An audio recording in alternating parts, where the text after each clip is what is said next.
So a few weeks back, I mentioned about cutting up the carbing bar right here to delete the master cylinder brace because I suspected that it wouldn't work with a brake booster setup. But today, I'm actually testing it, and it barely clears the intake manifold. That was one of my worries.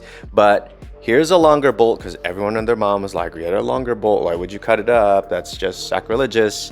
All right, cool. I'll entertain that. So I'm gonna put this longer bolt on here. All right, and even with a longer bolt, I have longer ones too. Check this out. It's too low.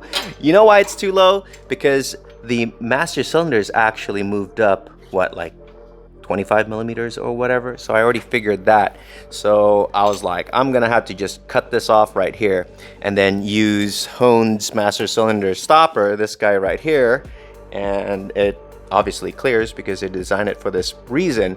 And everyone's like, oh my gosh, it's so sacrilegious to cut the carbing bar because it's, you know, super expensive. This is like 800 bucks, but to me, I don't care because it serves the purpose of triangulating this area. The master cylinder stopper, whatever, big deal. I'll just use the honed one.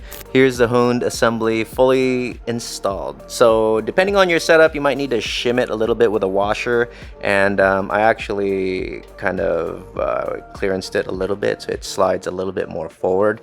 You don't have to do all that, but I wanted it exactly centered with my master cylinder. Everyone's got a different firewall. These cars are 25 years old. They have all different flexes, so this could be lined up from the box or not. And mine just needed a little bit of grinding on the corners to move it forward a little bit. Then also I added a little washer to bring it up perfectly centered with what I got right here. Funny enough, if you tighten this down, you can feel and hear the firewall flex. So yeah, it actually makes a pretty big deal.